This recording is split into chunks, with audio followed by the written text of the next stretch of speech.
నా క్రయధనముకై రుధిరము కార్చితివి ఫలవంతములైన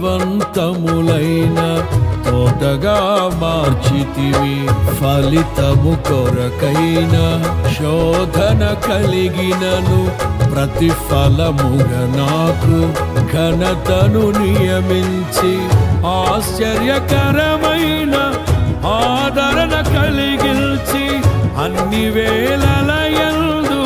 ఆశ్రయమైనావు ఎంతగా కీర్తించిన నీ రుణమే నే తీర్చగలనా ఇదే కదా నీలో పరవశం మరువలేని తీయని జ్ఞాపకం నూతనమైన కృపా నవనూతనమైన కృపా